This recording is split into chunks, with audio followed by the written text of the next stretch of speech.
સુરતીઓ શરીરને સ્વસ્થ રાખવા જીમ સહિત અનેકો કરે છે તે સુરતીઓ યોગ તરફ પણ આગળ વધે તે માટે સુરતના અલથાણ ખાતે આવેલા ઇલેક્ટ્રિક બસ ડેપો નજીક સુમન અમૃત સોસાયટીમાં યોગ કોચ દ્વારા રોજ સવારે યોગ ક્લાસ ચલાવી રહ્યા છે તો સાથે લોકો વધુમાં વધુ યોગ ક્લાસમાં જોડાય તે માટે પણ આયોજન કરાય છે ત્યારે ખાસ જણાવવાનું કે આ યોગ સવારના ફ્રીમાં કરવામાં આવી રહ્યા છે।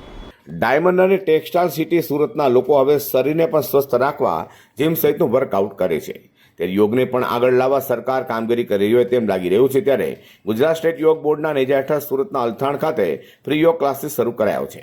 સુરતના અલથાણ ખાતે આવેલા ઇલેક્ટ્રિક બસ ડેપો પાસેના સુમન અમૃત સોસાયટીમાં યોગ કોચ સુશીલ શર્મા દ્વારા રોજ સવારે 7 થી 9 વાગ્યા સુધી ફ્રી યોગ કરાવાય છે સાથે ફ્રીમાં નાસ્તો અને જ્યુસ પણ આપવામાં આવે છે।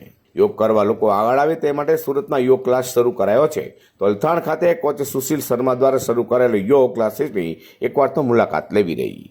અઝર કુર્સી સાથે હર્ષદ સેટા।